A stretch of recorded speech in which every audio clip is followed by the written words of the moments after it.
ഹോസ്ദുർഗിലെ കോടതി റോഡിലുള്ള Kerala medical sales corporation warehouse മുഖേനയാണ് ജില്ലയിലെ സർക്കാർ ആശുപത്രികളിലേക്കുള്ള ജീവൻ രക്ഷാ മരുന്നുകൾ വിതരണം ചെയ്യുന്നത്. ആവശ്യാനുസരണം മരുന്നുകൾ സൂക്ഷിക്കാനുള്ള സൗകര്യം ഇവിടെ നിലവിലുണ്ടായിരുന്നില്ല.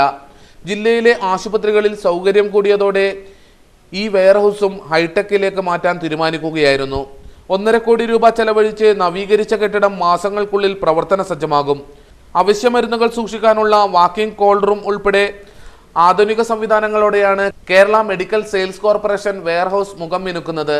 ജില്ലയിലെ സർക്കാർ ആശുപത്രികളിലേക്ക് ആവശ്യമായ മരുന്നുകൾക്ക് പുറമെ കണ്ണൂർ ജില്ലയിലേക്കുള്ള മരുന്നുകളും ഇവിടെ സൂക്ഷിക്കാൻ സൗകര്യമുണ്ടാകും.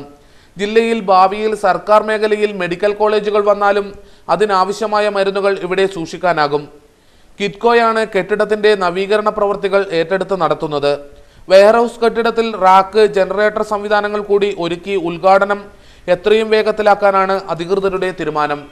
ജില്ലയിലെ എല്ലാ സർക്കാർ ആശുപത്രികളിലേക്കും ഷെഡ്യൂൾ പ്രകാരം കോർപ്പറേഷനാണ് മരുന്ന് എത്തിക്കുന്നത്. എല്ലാ സംവിധാനങ്ങളോടും കൂടി നവീകരിച്ച വെയർഹൌസ് പ്രവർത്തനക്ഷമമാകുന്നതോടെ മരുന്ന് വിതരണവും കാര്യക്ഷമമാക്കാനാകുമെന്നാണ് അധികൃതരുടെ പ്രതീക്ഷ. News bureau, Kanhangad.